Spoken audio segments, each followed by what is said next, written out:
Welcome to episode number 105 of the Marine Layer podcast. How good do we think Julio Rodriguez will be in 2024? We'll talk about that. We'll take a look around baseball with our MLB Wraparound and close out the show with Speak Your Mind. Your reminder before we start the show, if you're listening, make sure to download our episodes, rate and review 5 stars. You're doing us a huge favor if you do that. Make sure to like, comment, subscribe on YouTube where the video podcast is, and follow us on social media. We're on Instagram, TikTok, Twitter, and YouTube Shorts at Marine Layer Pod. Let's get it rolling. The pitch from Acevedo. A drive deep to right field. Down the line. The Mariners win this game 2-1. The dream lives. They're going to the playoffs. On one from Jansen. There you go. Left field. We got a tie ball game. Julio. Oh, baby, what a moment. Tie ball game at 7-7. And we welcome you to this episode of the Marine Layer podcast, part of the Just Baseball Podcast Network, recording here on Thursday evening, February 22nd. And right on brand, the 4 of the first 8 runs of the 2024 MLB spring training season were driven in by ex-Mariners. You know what's great about spring training? It is the peak time for overreaction season. And day 1 of spring training games, it's overreaction season. So here I am. I'm going to sit here and say Teoscar's going for 35 and 100 with the Dodgers as he's a postseason hero for him, leading him to the World Series. And there was a breaking ball in the inner half that, with the bases loaded here, nearly muscled out to dead center field straight away in Peoria, showing that, just great plate coverage, not whiffing at a spinning pitch like we saw all of last season. And, well, really, really looking good in that Dodger uniform, Lyle. I gotta say, I'm a hot take here. I think the Dodgers player development will lead Teoscar Hernandez to have a pretty good season. He's 100%. Oh, and the other thing, I mentioned 4. Teoscar only drove in 2. Did you realize that Kevin Padlo, former Mariner great, was a Dodger? I did not, and I would sit here and say, well, he'll just be a spring training guy, and then he'll either go to AAA or get DFA'd. But knowing our history with swingman utility players, Kevin Padlo could be a Dodger swingman utility player. Just be the next Chris Taylor. He comes out and puts up a 3-win season in LA. Yeah, that wouldn't surprise me. We're a few years down the road from him getting a multi-year free agent deal and rumored to come back to the Mariners. Well, the Mariners could use an infielder at this point. Oh, Kevin Padlo's available. Just came off an 800 OPS. He plays plus defense in left field, second base, third base. You DH him too. 15 to 20 homer power. Incredible. Sounds like someone the Mariners could use. Well, remember how they almost re-signed Chris Taylor, which would have been so ironic if they had signed him back after all that. I will give Teoscar credit on this. There was that video that went viral of him getting both Shohei and Yoshinobu Yamamoto to say, like, Buenos Dias in Spanish or whatever. And first credit to the Dodgers, because there's been so much Ohtani content everywhere since he's gotten there. But Teoscar showing some personality, got out on the Dodgers social channels. Obviously, we're all for growing the game. So speaking of Teoscar, yes, he crushed that baseball today, but he's also kind of been active on social media a bit. He's trying to become BFFs with Shohei. I mean, I think the summary here, Lyle, is I think everyone is just happy to be a Dodger whenever they're a Dodger. They just are in a better mood. I hate to say it, I really do, but Shohei looks pretty good in Dodger blue. Like, objectively, he does look pretty good in those colors. He looked better in teal, but he looks pretty good in Dodger blue. And he seems very, very happy to be there. For good reason, too, because there's a couple reasons in our MLB Wraparound why he might not have been happy if he stayed in Anaheim and signed a 10-year deal in Anaheim instead of going up the road to go to the Dodgers. But we can get into that in our Wraparound. However, we do still have some Mariner topics today. I want to start off with Julio Rodriguez in his 2024 season. He just had his presser on Tuesday, came back, looked fresh, looked energized, looked happy, looked excited to get into this season. And while he's excited, I think I'm pretty excited for Julio Rodriguez season here in 2024. What's a fair expectation for him? If he was 4th in MVP last year, Why can't he finish higher this year? Why can't he win the MVP? Why can't he go for 40-40 this year? Julio Rodriguez can be a 10-win player in 2024. You think that's crazy? I don't think it's crazy. His ceiling absolutely says he can do that. Adam Jude said the same thing. It is not crazy for him to be a 10-win player at some point. Who's to say that doesn't happen at age 23? When you talk about expectations for Julio Rodriguez in 2024, when you've got this dude sitting at the podium saying how he was frustrated with his 2023 campaign, after the dude put up 6 wins and finished 4th in MVP voting, if he's going to get better in 2024, man, that is scary. It's as scary as it could possibly get. And I loved this quote from him. Nobody wants me to be as successful for this team as I want to be successful for this team. And it all started in this offseason. Scott Service said that Julio had as structured an offseason as he has seen Julio had while Julio's been under the big league umbrella. It's noted, went to Tampa to work out with Jorge Polanco, cut out all the distractions, and really came to camp with a dedication in mind and with specific goals.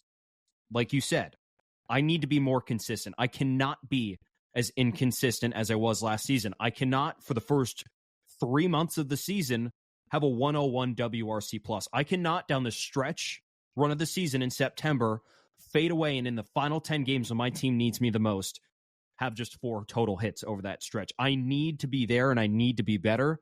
The success of this team rests on my shoulders, and I understand it as my responsibility to go up there and show that I'm the best player on this team and potentially the best player in the American League, depending on, how the season shakes out. This is exciting, man. And there's so many reasons to be more optimistic about Julio Rodriguez this season. It's all part of growing up. Remember, he's 23 years old.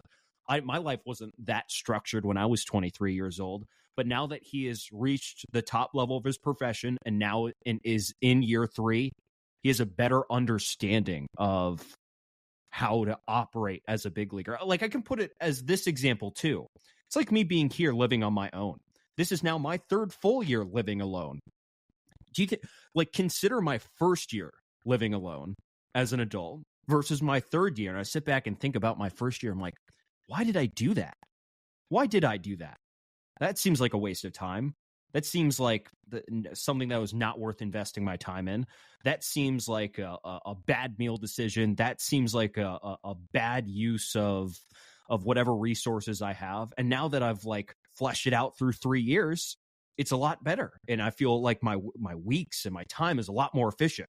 And it's the same thing with Julio. It's the same thing for a lot of us when we do something for 3 seasons. It just kind of grows on us. And you're about to be 26. Julio is 23, and that's what I wanted to get back to. The fact he has this, not just mindset, but understanding of who he is and what he can be for this team, for this city, for his own career, is pretty remarkable. You were just talking about what were we doing at 23. Seriously, what were we doing at 23? I can tell you we didn't have that mindset that we were going to carry a whole city on our back. I think we were sitting around saying, yeah, remember when we had our graduation on Zoom a few months back? And now, well, are there any jobs out there?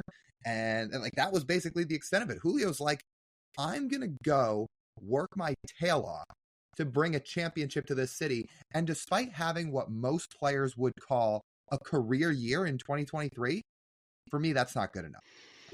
We tweeted this video out the other day after Julio was sitting up at the podium with those quotes. There's a video way back from when Taylor Trammell was mic'd up during spring training, and he says to Julio after a round of cage BP, he's like, you're different, bro. And he's right. Julio was 19 at the time when Taylor said that to him, but he's right. Julio is different. The amount of players that have the mindset, the work ethic, and the talent all combined that he does, very, very few. I want to point out just the lineup aspect of this too. Cover your ears when you hear this, Lyle, because this is going to make you shrink and shudder thinking about the 2023 Mariners. I'm going to list off the OPS in the 3 spots behind Julio last year, the protection in the lineup behind him, which pitchers had to worry about. In the 3-hole, hitting behind Julio last season, a 725 OPS. In the cleanup spot, 2 spots behind Julio, a 699 OPS. And in the 5 spot, a 689 OPS. Now, when you see those 3 OPS listed out behind Julio Rodriguez and your pitcher on the mound, There's nothing to be scared of behind Julio. Nothing at all. Nope. If you have to walk him, if you have to throw him pitches outside of the zone, that's not an issue. Okay, sure. I can pitch Julio how I want to pitch Julio, and I will deal with whatever is after that when it comes around, because I feel like I can deal with that. Well, now look at this 2024 season. Those spots instead will have a better version of Cal Raleigh, Mitch Garver, and Jorge Polanco instead. A little bit more intimidating, a little bit more protection behind Julio Rodriguez. A little bit, with JP still hitting ahead of him, we assume, to lead off. Which one of those guys was Cal Raleigh that you listed off? The 725 OPS guy? No, that was just the 3-hole period. Got it. Okay. Yeah, it's a lot different in 2024. Not only does it feel like it's more balanced and it's more consistent with less strikeouts, but Julio really feels like he has more protection this year. And Ty France, who we may get to in a little bit, if he's really going to bounce back, which, man, all the signs are pointing to that he is, talk about more lineup protection. Julio should see way more pitches to hit this year. He shouldn't be, like, guys are still going to pitch him pretty carefully, but he's probably going to see a lot more pitches this year. And then you've got an offense around him to help him out. Like, I'm pretty fired up with not just what Julio's been saying and what Julio can do, but when you look at the rest of this lineup, you're right. There's much more reason to be excited right now about this lineup. Yeah, it just feels like Julio being confident in himself. I mean, it really reflected, I think, Lyle, what the team did this offseason. I mean, this team is as serious about winning the division. This physical team, this roster, is as serious about winning this division as I think I've ever seen in my life. And I'm serious. This doesn't count ownership. This counts from the front office down. About we view last season as unacceptable, and this season has to make up for it. Think of the urgency from the top down. Jerry Dipoto and Justin Hollander saw the budget they had available and looked around baseball and saw the stagnation. The rest of the 29 teams in Major League Baseball, I'll say 28, sans Dodgers, and said, we got to do something.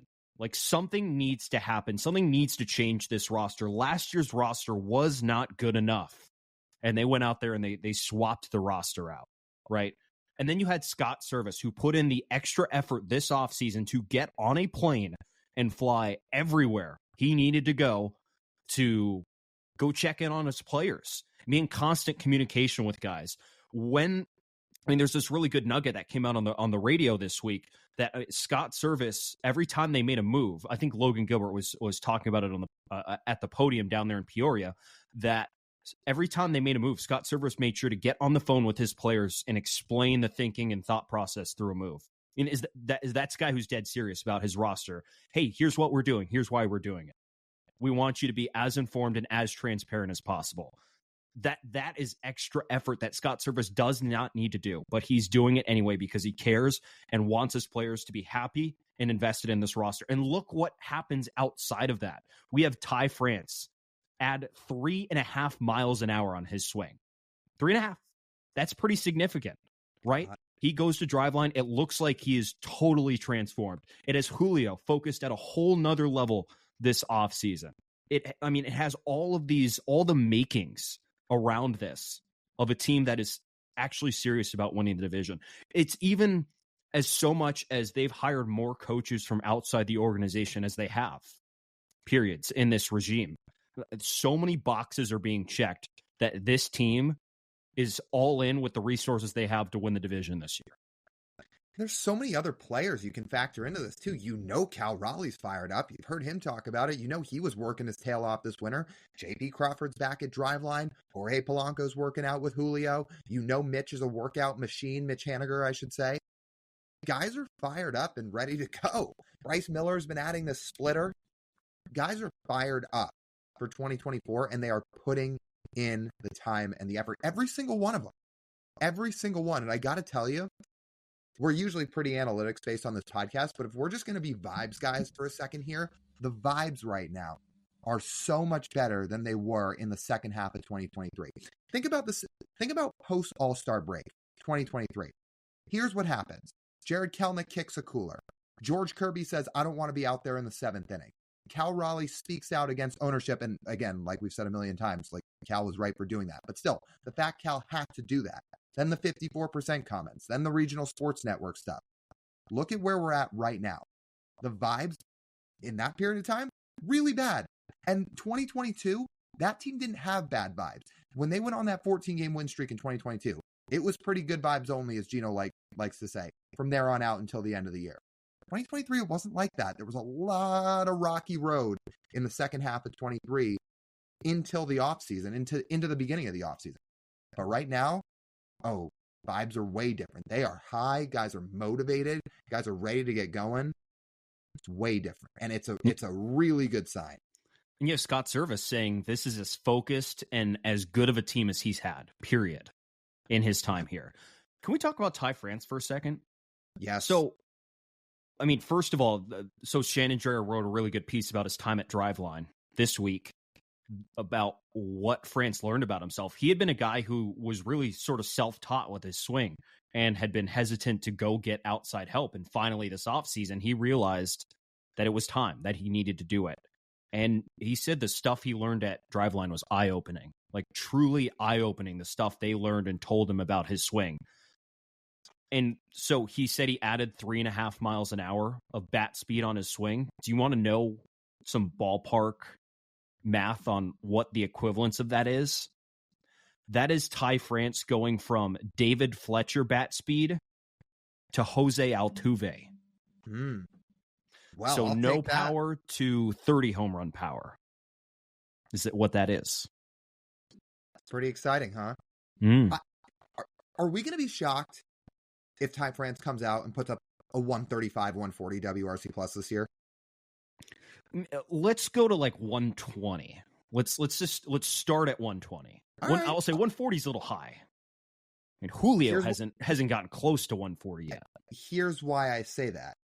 Okay. Would we agree that when both J.P. Crawford and Ty France are at their best, when they're both at their best, who's the better hitter? Like pure hitter?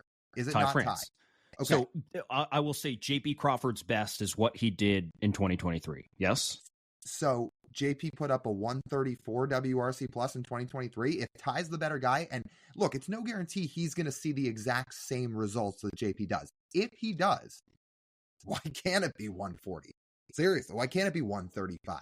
Maybe a more realistic ballpark range is 120, 125, which 125 is about what he did in 2021 when he was awesome. There's no saying that, similar to how Julio, sky's kind of the limit for him, Ty France isn't that type of player. But we know when he's at his best, he can flat out hit. Don't be surprised if he really bounces back. Like you heard Carabas on Wednesday say, I wouldn't be shocked to see Ty France really bounce back in 24. Who knows to the level what that could be? It could be 120. I don't think anybody's complaining if he puts up a 120 WRC plus. I also wouldn't put it past him to go higher. I know I know I try to be the optimist and you pull me down sometimes, but I'm going to let my optimism reign here. What was the last 140 WRC plus the Mariners had, period? Robbie? Nelly? Probably Nelly, yeah. Well, yeah, 140. 2016 Robinson Cano was pretty unreal. I'd have to look this up. What his Would number was that year? 2018 Nelson Cruz get 140? He's still pretty good that year. Yeah, he probably was. It probably would have been 2017, right? I would say 2017 where they both did, I would guess. I think the point being with Ty, as I look this up, I really think he can bounce back. If his swing is truly cleaned up and he's swinging the bat that well with that much speed, you're talking about a Ty France that could really, really make a difference for this Mariners team. I am so excited to see what he can do when games start, even when spring training games start, just to see how different he looks, because I really think you're going to see it. 2017, I'm going to say Nelson Cruz at a 146. I also think Robbie had a pretty good year. Was it 16? Robbie had the good home run year. That's what I was looking at, because 16. So it would have been 2017 then for Nelson Cruz, 146. Yeah, 16 was Robbie's best year with the Mariners. It was 139. So close. Yeah, close. We'll see. It's a high bar. It is a high bar, high bar to clear. But I'm going to say for Ty, we would need to see a pretty significant power increase. And now if the bat speed is true, the impact of the bat speed is truly felt. and he adds a little bit more loft as well as that bat speed, certainly possible. Because Ty France right now, peak is about, in his past form, was peak 20 home runs. He would need to get up into the 30 range at least to have a shot at that. I will also say first half of 2022, before that injury in Oakland, his WRC plus was there. It was top 10 in baseball back then. So he can get there. He didn't sustain it for the full year, but this is what I'm talking about. Like Ty France, the hitter at his best, can be one of the best hitters in baseball. Now, he's coming off a year that was not all that impressive in 2023. He knows that. He went to Driveline to go make improvements. But when he's at his best, he can get back to that. Look out, dude. It's a fair point. It's a fair point. Like he was, I think he was also hitting 340 that year, but you're right. Okay. So the peak version of Ty France he could. Maybe 130 is a better bar to set. Maybe like if he puts up a 130, that's also really impressive. If he puts up a 130, and would be a career high. It would be a career high for him. And he's going to the All-Star game if he does that. So I just can't wait to see it. I really cannot wait to see what he can do because he's clearly put in the time. You know what's the most exciting thing about all that? He's your 7 hitter right now. Yeah, he is 7 with Mitch Haniger hitting 8 or Dom Tanzone. Yeah, it's pretty good. Pretty good. Who, in conclusion, I think there are a lot of reasons to be excited about the Mariners right now. And when spring training games start, hope's only going to go up because everybody's going to react in spring training. Us too. I'm going to be on all the hope and the high clouds and all that stuff, saying this guy's looking great and this guy's looking great. And obviously we still have a while till the regular season starts, but man, it's exciting right now. All right, before we get to our MLB wraparound, let's take a quick pause. We're going to talk to you about who? Our friends at Pagacci's Pub 85, because we love to hang out there. Why do we love to hang out there? Because they have everything you need to have a great time with your friends. Food menu, drink menu, awesome pizza. You want to watch games, there's a ton of TVs in the place. There's 22 of them to be exact. And if you want to go during happy hour, well, you're going to get some pretty good drink deals. They include, from Monday through Friday, 2 to 6 p.m., $3 domestic beers, $4 Manny's Blue Moons, $4 Mac and Jacks, $4 Wells, $4 house wines. All of that is over at Pagacci's Pub 85 in Kirkland. Let's get to our MLB wraparound. First up, TJ, our favorite topic. What in the world is going on in the life of Anthony Rendon? Boom, boom. Let's get into it. Well, before we get to Anthony Rendon, I have a question for you first. Is this podcast a priority for you? When I list out all the things in my life, I gotta be honest. It's whatever. If it goes away one day, I don't care. It's whatever.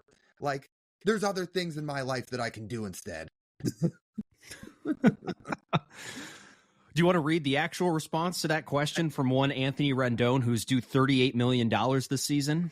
I will give you the honors. You can read it. Okay. So Anthony Rendon, when asked this week if playing Major League Baseball is a priority for him, quote, "It's never been a top priority for me. This is a job. I do this to make a living. My faith, my family come first before this job. So if those things come before it, I'm leaving." End quote. Okay. In case the sarcasm did not come through, especially to anybody listening, yes, of course, I care deeply about this podcast. We work as hard as we can because we love it. We absolutely love it. It is clearly not the same case for Anthony Rendon in the game of baseball. Now, look, there is nothing wrong with saying your priorities in life involve your family and things outside of baseball. That is fine. Here's the problem.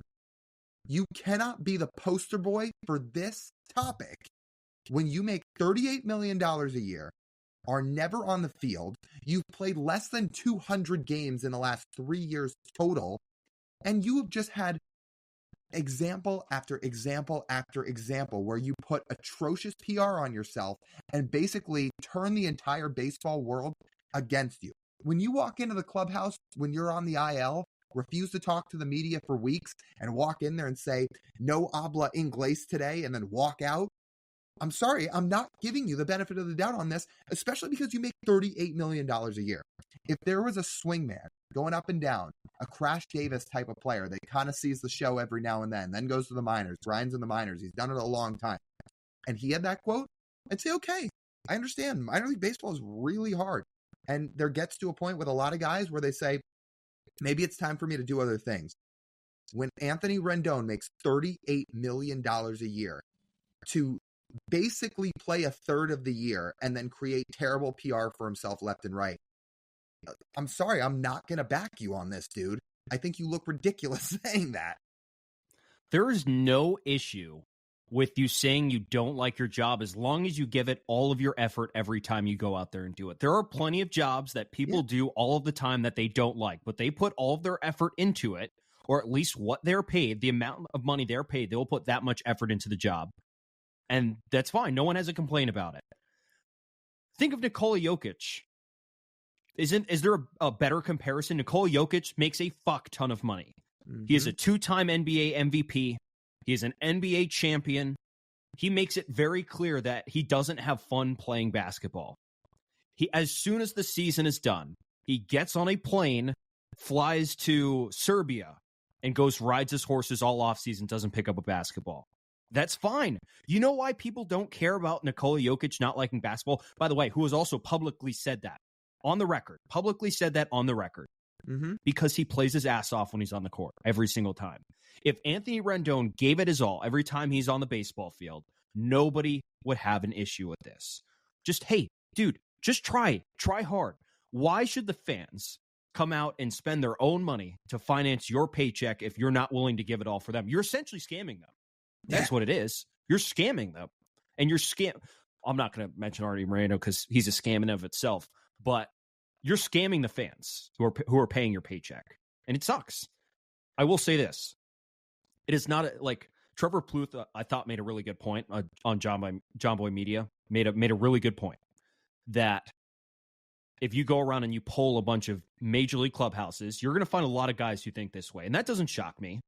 Think of how many Mariners from 2005 to 2013 hated playing baseball. We could probably make a starting 9 of it easily. Yeah. The results on the field said everything we needed to know. But the fact that he couldn't just lie about this. Just lie. It's not that hard to lie. Athletes lie to media all the time. They bullshit their way through everything. That's fine. You can do that. We'll get to Mike Trout here in a second. He's probably lying in the things he said this week as well. But I don't know why Anthony Rendon didn't do it. It seemed like a pretty easy decision for me. Like, why doesn't he just retire? Most of you are going to respond with that and say, the money. He makes too much of it. Of course, he's going to see the contract through. If you hate your job that much, you have enough money to retire. You have generational wealth at this point. So retire. You don't want to play anymore. Stop playing. But stop with all these ridiculous quotes all the time, dude. It's ridiculous. Like, you're putting a terrible look on the game. And again, you cannot be the poster boy for this. You make way too much money for people to have sympathy for you. If you actually, like you said, TJ, tried, I don't think people would care. The fact that you are just creating a PR nightmare for yourself, time in and time out, says all that needs to be said. I don't usually go to Jonathan Papelbon for reliable, thoughtful, well-reasoned answers, but he made a good point. Like, why would you want to suit up next to this guy if he's not trying that hard? Like, if you're I don't even know who the shortstop for the Angels is going to be this year. Zach Is it Dave Fletcher? Oh, Neto, right. If you're Zach Neto, right, you're making league minimum, and you're trying to bust your ass. You're trying to earn your next contract. But the guy next to you is making you look bad because every time you go to your right, he's not trying very hard. And it's costing you because it makes you look bad on defense because you have to go way out there in the hole to your right at shortstop to defend. But you know the third baseman does not care at all, and he's already made it, and he's just going to sell it out. Wouldn't that piss you off? What about a guy who's hitting ahead of him in the lineup or behind him in the lineup? Like, it stinks. I mean, it does. But I'll say mostly I feel bad for the fans. They're the real losers in all this, right? You pay these exorbitant monies for cable television and tickets and food and beer and all this to fund the product on the field, and the product couldn't care less that you're there and doesn't like you anyways. Like, what we haven't talked about yet about these quotes is he went out of his way to say this, Media follows up with him. Reporters followed up with him. And then he goes, well, I don't want to be sitting here talking to you guys at 7 a.m. It's like, dude, you started this quote. You put it out there. They follow up. And then you give another ridiculous answer. Like, it's crazy to me that he was ever a fan favorite in DC. He used to be. Like, people loved Anthony Rendon in DC. And since going to the Angels, he has turned himself into maybe the most hated player in baseball. Unreal. I love the fact that he once emailed himself back in 2014 a pros and cons list of why he'd want to continue playing baseball. 2014. Insane. It's insane he's made it this long, to be honest. But he knew how good he was, and he knew, well, make it to free agency, get a bag, and stop caring. Yeah. And that's what he's done. Get the Orange County lifestyle, get a big home, live on the beach, soak up the sunlight, and show up to work every third day. Speaking of the Angels, you want to tee us up for our second subject? Because our next subject's a guy that is basically polar opposite to Anthony Rendon. So Mike Trout also spoke this week in our second wraparound topic. Says he doesn't want to ask for a trade because it's, quote, the easy way out, and that he's been pushing Angels owner Artie Moreno and general manager Perry Minasian to sign one of the remaining big free agents. He's almost too loyal. He is too loyal. Come on, Mike. First, I want to say this. If Mike Trout thinks one of those free agents is putting the Angels over the top, I'm sorry, but you got another thing coming. Blake Snell or not Matt Chapman, because you've got Rendon in his contract at third base. Blake Snell or Cody Bellinger are not making you a playoff team. I'm sorry. Like, you don't have the rotation, you don't have the bullpen, you don't have the farm system, like, nothing. Cody Bellinger is not making you a playoff team. So, if you're Mike Trout, I don't know how clear we can possibly be about this as a baseball community. You owe the Los Angeles Angels of Anaheim nothing. Absolutely nothing. You have grinded it out for over a decade and been handed no playoff wins and one playoff appearance. Get out, dude. Demand. I know you don't want to be the villain. You don't want to be the bad guy. You probably like living in Orange County. Just demand the trade. You know who's going to put you in a bad public light if you do? Angels fans for maybe a couple weeks, and then eventually they'll move on. The rest of the baseball world will say, thank goodness he did it.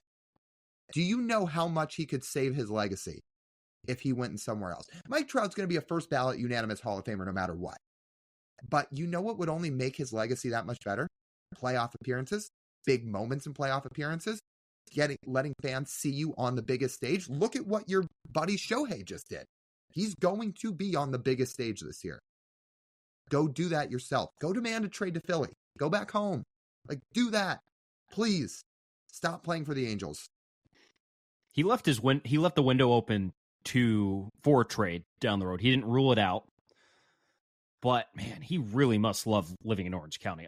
I can't think of anything else. He must just love it there. And you know what, Mike? You don't have to sell your Orange County house.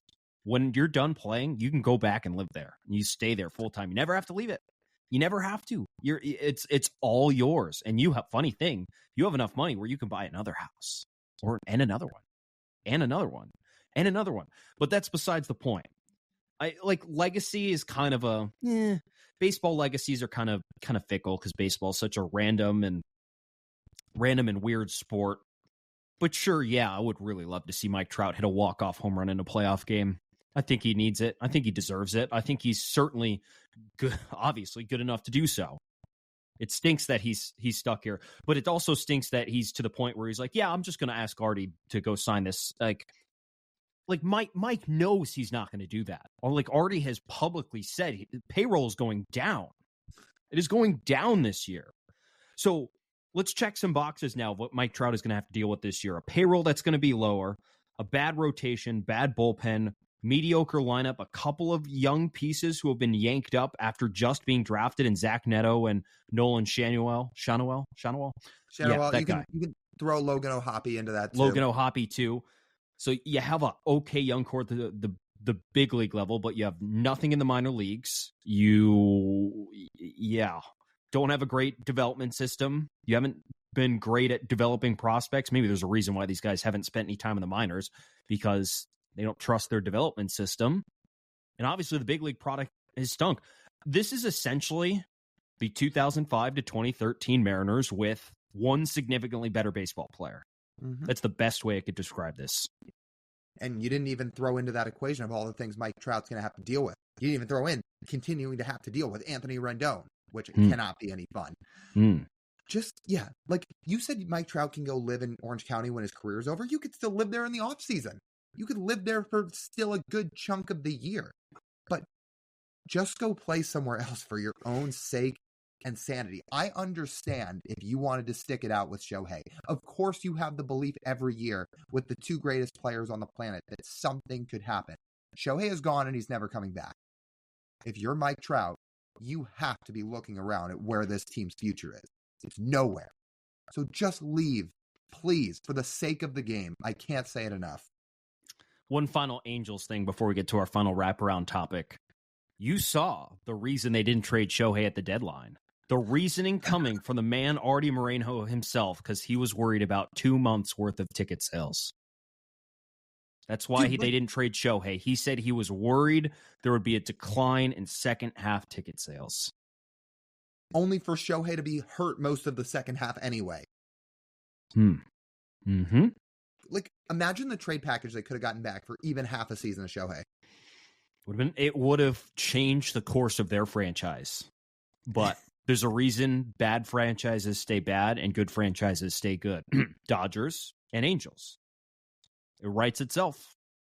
I'll continue to say it. The two worst franchises in baseball both reside in the AL West. Two worst franchises in baseball. Yep.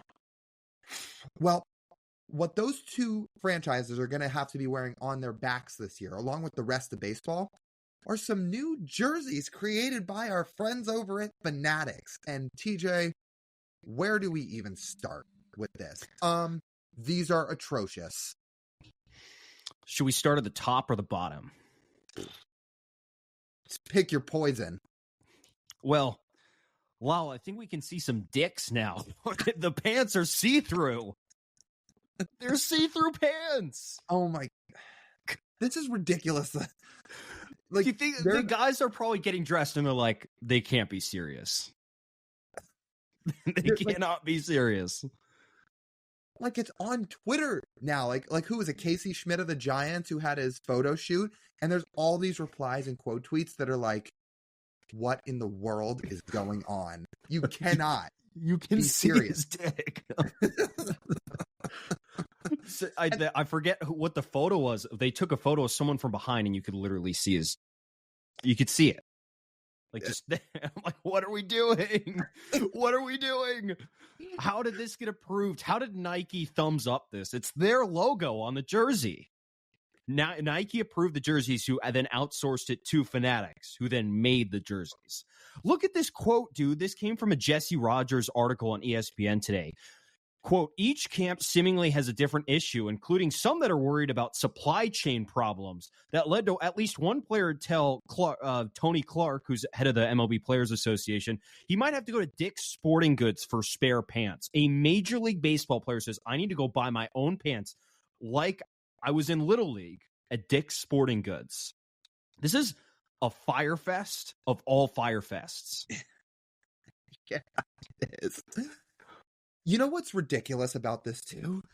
The fact that of all teams to pick up some traction with these jerseys, the Mariners are at it again by no fault of their own. Michael Chavis, the ice horse, as Jared Krabus likes to call him. He's got an invitation to spring training with the Mariners. He took a photo of his jersey. He put it on his story. And all of a sudden, a lot of Mariners Twitter picked it up, saying this, again, looks atrocious. This is one of the worst things I've ever seen. And Fanatics, the account, responds to somebody on Mariners Twitter and says, you know, please DM us. Looks like this one was a mistake. It's like, no, your entire blueprint is a mistake. Like, incredible. Unbelievable, dude.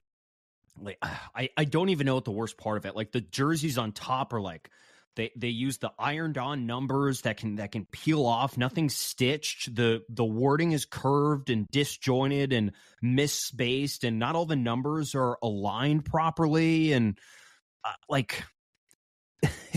it's a mess. I don't. How do you approve this? How does something like this get approved? How do you sit there? You try these jerseys on, and you're like, let's do it. This is our multi-billion-dollar product that we're going to put out there, and something that kids buy on DHgate. If you don't know what DHgate is, it's a Chinese website where you can buy knockoff Americans and other sports jerseys for like $10. They take a month to ship, but you get them. They're knockoffs, but people buy them all the time. This looks like MLB went to DHgate to shop for jerseys. All of them. Like, you know what's crazy? Call this a hot take. Rob Manfred does not change his mind on much. He's usually pretty stubborn, as we all know. I actually think there's a chance Major League Baseball reverses this. There has been so much public backlash, so much, to the point where they might actually get pressured into doing this. Again, the fact Jesse Rogers wrote this article and passed and retweeted it and everything, saying like, okay, we now have to step in. This is ridiculous. I think Major League Baseball might honestly retract these. They cannot suit up to opening day with these. A professional sports league cannot operate like this. What would happen if the NFL showed up to week 1 of the preseason wearing shit like this? The Players Association would say absolutely not. And you know which Players Association has the most power of all of them? Major League Baseball. So they got to do it. They need to take a stand. And like we were not suiting up in these. This is embarrassing. Why can I see the fact someone is wearing slider shorts and his jersey is tucked in down to his mid thighs? Why can I tell that? Dude, if they're going to keep these jerseys, players need to start wearing underwear with just hilarious messaging underneath it, whether it's SpongeBob boxers or whatever. Like, imagine if you could start getting, like, what if players combined together, just total brain flash here, combined together, made custom-made underwear saying N Blackouts MLB and wore them under their pants, like underwear that says N Blackouts, just to put a terrible light on Rob Manfred. That would be pretty funny. I'd like that. And you could get like a glow-in-the-dark tattoo somehow, work that in, get some design. What happens when you slide in these pants? Do they tear up? Who's going to be the first person to tear a hole in his ass once he slides on the dirt? We're going to see it this year. You know what? You know what should be the test? They should all head out to Wareham, Massachusetts, and go slide on that field on the Cape League, which, for those who don't know, TJ and I have talked about how we spent 2 summers on the Cape League calling baseball games in college. Wareham's technically not even on the Cape, and that is the biggest disgrace of a field you will ever find. The infield is no joke, gray gravel. I'm not making that up. And guys would rip their pants all the time sliding on that. Those are normal pants they wore. On these, even on big league quality dirt, it's going to be even worse. Here's another, if you think about it this way, it's mind-boggling. Why do college baseball players are gonna have nicer uniforms this year than Major League Baseball players? College baseball. You could go to low-level college baseball and have better quality uniforms than they're going to have at the big leagues right now. Unreal. I don't know what else to say. This is ridiculous, and they better fix it. Like, go down the road to a JUCO, like near you right now, or I go down go head over to Lynn Benton Community College right next to Corvallis, and I guarantee you they have better quality jerseys than what the major leaguers are wearing down there at spring training. That tells you everything you need to know. Everything. Go fix this, MLB. This is a problem. Before we get to Speak Your Mind, if you want good quality wear, especially Pacific Northwest themed sports gear, we recommend you go check out our friends at Simply Seattle. They probably could generate a better jersey and better pant combination than Major League Baseball has done with Fanatics so far this season. But otherwise, at Simply Seattle, they have all of your Pacific Northwest sports gear you could want. Huskies, Kraken, Mariners, Sonics, Seahawks, whatever you want. Go check them out at simplyseattle.com. We have you covered with a 15% off code. Use code MARINE15 at checkout for 15% off your order at simplyseattle.com. Let's get to Speak Your Mind. Okay, Lyle, what is on your mind this week? You know, this is a little bit of like a mind twister, but I've weirdly kind of just been having these thoughts this week, so I thought I'd share them here on the pod. Have you ever heard of the term or like the idea of the 6 degrees of separation? You heard this? I think so. Yeah. Like 6. I hear 6 degrees of separation all the time. Specifics. I'm scraping at the barrel here. So I had somebody explain this to me, I don't know, a couple months ago. I remember actually having it explained to me for the first time. The idea is all people are 6 or fewer social connections away from you. And I thought, well, I guess that's a nice idea. Never really gave it much thought. But actually sitting and thinking about how it all works, it's made me realize all of a sudden, like, whoa, it's real. In fact, it's a lot closer than 6 with a lot more people than you might think. I'll give you a couple examples. I'm just going to rattle a few off. So like Jared Carrabis, for example, we just had him on Wednesday. Think of all the people he knows. Like he knows David Ortiz personally. Think about all the, like, that's just one example. Think about all the people then Big Papi knows. Big Papi knows, I don't know, like list whoever you want. Pedro Martinez, A-Rod, like people like that. And then they know people. So like, you're not that far away from having a direct connection to big leaguers. Or I'll get like a couple more examples, like a couple people I've connected with here in New York. Like one of them knows a bunch of people in the NFL, or at least a couple guys in the NFL. So like somebody I've connected with does a Ravens podcast with Marlon Humphrey. His name's Jack Settleman. I think I've talked about him. He runs this company, Snapback Sports. They've had Odell Beckham on. Think about all the people that Odell Beckham then knows. And I know Jack, so it's not that far a connection away. You're like 2 connections away from. So I'll say you're Brady. 2 degrees of separation away from Odell Beckham. Yeah, or like 3 from somebody like, I don't know, Tom Brady. Or if you even want some non-sports examples, like I know somebody that worked in the White House for a long time. So think about all the people you know as a result of that. That's like 2 connections away. Or somebody I connected with today, like to just give you one, I guess, pop culture example. He works at Overtime. His name's Alex Day. He's a sports content creator, and he knows a bunch of athletes too. But he was telling me, for any of you out there that might be Bachelor watchers or pop culture people, so he, like, TJ's not going to know these names. Probably some of you listening probably will. He's friends with Tyler Cameron and Matt James, who were 2 stars on The Bachelor. Those guys are best friends. I know who Matt James is. Okay. And he's got a very good food TikTok page. Yes, he does. And Tyler Cameron is basically every girl's celebrity crush ever. Like it really seems that way. And they were doing some work at Overtime for like a season, doing some like football sports betting stuff or whatever. And I guess Alex got to know them decently, like pretty well.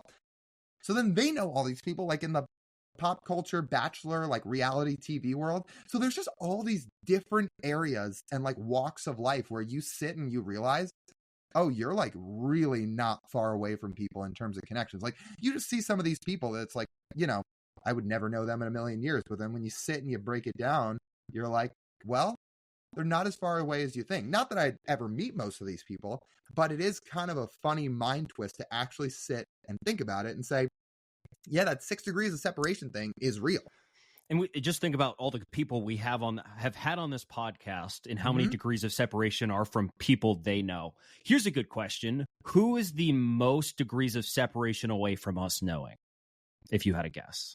I have a guess, which is probably, I think it's correct. It would be correct if I guessed it. Like it's in not the sports, world? obviously. In the world, yeah. In the world. I don't know, like The Rock, Dwayne Johnson? I was going to say Kim Jong-un. Oh, well, do we know anyone that knows Dennis Rodman?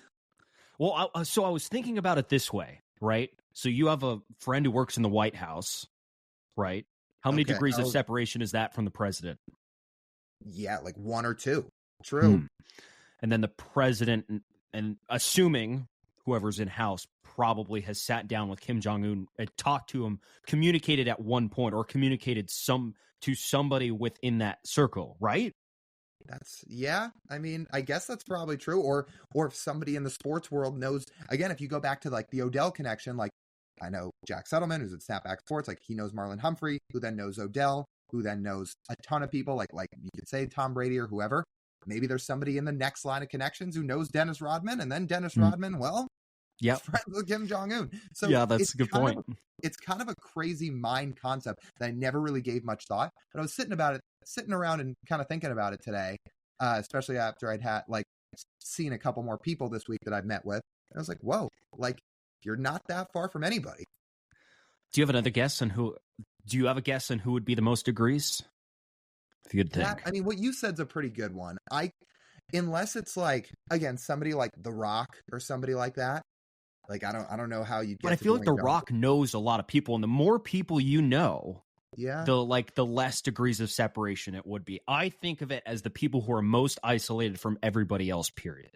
So, okay, then you're probably right. Like somebody like, the president of North Korea might be the furthest one away, but it's kind of a wild concept when you think about it. So for anybody listening to this, like, think about for your sake, like how this could all tie in for you and like how many people you think connections away you are from, because it's really not that much. Or somebody who only has one friend or no friends. If they had no connections at all, then there would be you could not possibly reach them. Okay, well, actually, you know what? I have a final answer. It's Bigfoot. Because nobody's met him. No, it's Babe Ruth. He wasn't real. No, right.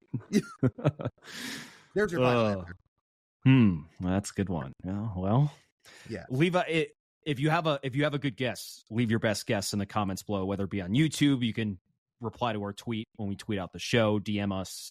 Yeah. Give us a good one. Actually, I'd be very curious, and we could on next Wednesday's episode, we can if we get some good answers, I think Lyle and I can get some good discussion off it. That's good. Yeah. I'm glad you brought that up. I'm really thinking now. Yeah, I am too. This is what I'm saying. Like I was sitting and thinking about this a lot of this week. It's like, whoa. And I wanted to save it for the podcast because I wanted to have somewhere to get these thoughts out. I'm glad I sparked it for you. Hopefully I'm sparking it for other people. Yeah, seriously, guys, like reply to the show, like either DM us, DM the account, any of our accounts on any of our social platforms, or just reply on YouTube, reply to the tweet, reply to the Instagram post. Like send us your best ones. Like, I'm curious now. Either on Wednesday or on the next Speak Your Mind, we can try to read some.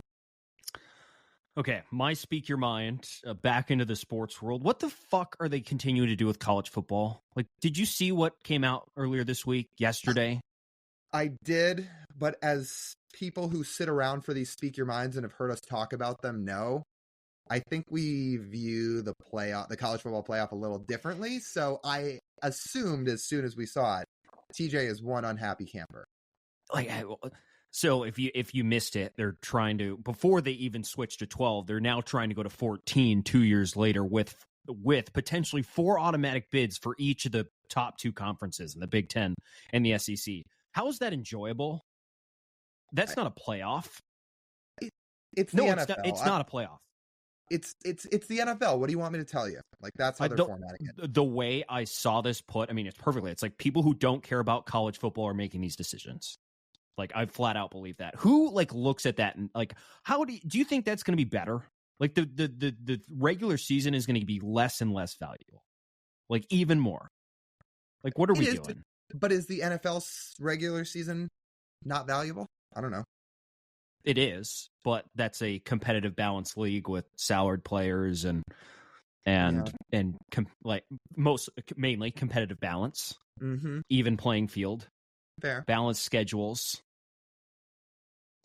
balanced budgets, which again, college football is not. Okay, so any of those things. Where do you stand on this exactly? Again, like, are you okay with 8 teams? 8, I think it would be fine. I think 8's the perfect number. But it's been made very clear that the people in charge of these decisions, and mostly the SEC and the Big Ten, have no intention of including any other conference in college football and anything else down the future. And they're going to manage. They're going to trying to make as much money off of this as possible without actually considering what the sport's going to look like. Like, period. They're gonna try and keep some form of old college football in the regular season, and then NFLize the postseason. Like, pick something and go with it. Create something new and go off and do it, and stop stringing other people along. I think that's fair. I mean, we are going to get to a point where there's probably uncompetitive games. I just like the idea of games that count, but like you're right. Like there is a fair argument to this. If the regular season's totally non-meaningful, then that's not a fun sport. I don't know. Like I think it stems all the way back to everything that's going on with the transfer portal right now. To be honest with, like I think that's the first thing that has to get fixed before you even worry about the playoff teams and the number of teams that get in. Like the transfer portals was driving everything out of control. Because again, how can you follow any of these players and like really grow a connection to any of these players right now? Because everybody leaves. Can you blame them? No, but that's the problem. Like the NCAA needs to actually incentivize players to stay. What if like just pay your players, man? Like just let them stay. And these schools need to just do a much better job of NIL, obviously. But the NCAA, it falls on them. Pay your players. You make too much money off of them not to. And I was thinking about this other day, like going down, eventually going to be down the road of all these, the players at least playing at the top will be employees. They will have contracts. I'm thinking about this way, where people are like players are just free agents. We like they need to have contracts, something to lock them in. But it's funny, the people in college football who actually have contracts don't honor them at all. Like that doesn't matter at all. Like how long was Kalen DeBoer's contract? How much time did he have left on his contract? Didn't matter. Like as soon as you're open for another job, you go. I mean, it doesn't matter. It doesn't matter if you're locked in or not. Well, and that's kind of what I mean with the whole transfer portal thing. It starts with the coaches, and then it falls down to the players, because when coaches leave, players leave with them. It's a whole free for all. Yeah, they're gonna have to find a way to incentivize coaches to stay too. Like you said, honor your contract. You don't see this happen in the NFL. Like obviously you can't just get up and transfer in the NFL, but you don't see coaches just having carousels all the time. They got to find a way to fix that. It's just a mess, man.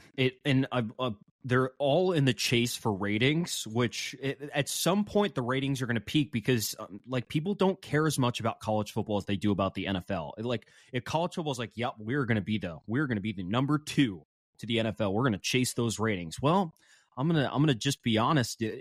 There's only so much you can get, because you are never touching what the NFL does. Mm-hmm. They have so insurmountably lapped every other sports league in America that you're never going to touch them. Like never. The games are easier to watch. The teams are more recognizable. The league is balanced. There's incentive and balanced schedules for every team, home and away, for fans to go to. There's a lot of national TV. There's days of the week blocked out. I mean, there's a reason college football plays on Saturday, because they know they can't compete. Mm-hmm. So they can, when the NFL is like, yep, we're going to put games on Thursday, we'll put games on Friday, and we'll put games on Sunday and Monday. And college football is wedged into one day a week. And then they're going to try and like, oh yeah, we'll NFLize this. But you can't. You can't. It doesn't work. You will never beat them. We didn't even touch on this. You saw the ratings for the Super Bowl. I mean, they blew ratings out of the water. Mm-hmm. Like the Super Bowl, when it had broken ratings before, it had been by like 1 to 2 million. They broke the record by 8 million. Ridiculous. 123.3 million people watched the Super Bowl this year. If you can't tell, living in a college town like TJ does, it's going to make you pretty passionate about this subject. Because, people have heard you talk about this before. And when all you have living in a college town is your college teams, you're going to be passionate about it. So you talk about it a lot. Exactly, which is not a bad thing. It's a good thing. It's what's like popular. Here's the thing, though. When I think about it, the expanded playoff actually helps the Beavers. It does. It opens up more doors, depending on the amount of automatic bids, of course. But it does. Like I said this on our show today, I hosted today, and I was saying, it does actually help them. It gives them a better chance of making an expanded playoff. Mm-hmm. But to be honest, the way it's currently trending, in theory, more spots is better. But who are the spots actually for? You got to answer that question. Just remember who owns the playoff. The only playoff in sports that is owned, or in college, that is not owned by the NCAA, it's owned by the conferences. Mm-hmm. So in theory, it's not a real national champion. It's not. Like it could, like the selection process to choosing a national champion, it's not a real championship. It's not an NFL bracket where, again, you prove you're the best team. No, you get selected by a television network that decides the television network that is moderated by the leadership of the conferences with monetary incentive to create the best television product possible. Yeah. Right. It's true. And it's an unfortunate situation they're in, but like we've said about all these college football topics, we're going to have to see how it plays out. I hope they fix it because we love this sport. Like, do you think there's a ceiling there when it comes to ratings in college football? Probably. I think so too. Maybe the playoff expansion helps, but not to the level of the NFL. Yeah, I don't think so. It doesn't seem like that way. There's a lot of factors that make the NFL great that college football does not have. It's true. It's very true. All right. I think that just about wraps up this edition of the Marine Layer podcast. You guys know the drill. You want to listen to the full form podcast, you can do so wherever you get your audio pods. Guys, if you're listening, just take a couple extra seconds, download the episode, rate and review with 5 stars, leave a written review. You're helping us out a ton. Go like, comment, subscribe on YouTube. That red button on YouTube that says subscribe, it's free. It takes like 1 to 2 seconds to hit. You're helping us out big time. Then go follow us on social media too. We're on Instagram, we're on TikTok, we're on Twitter, we're on YouTube Shorts, at Marine Layer Pod. That's TJ, I'm Lyle. As always, we thank you guys for tuning in. We'll talk to you soon.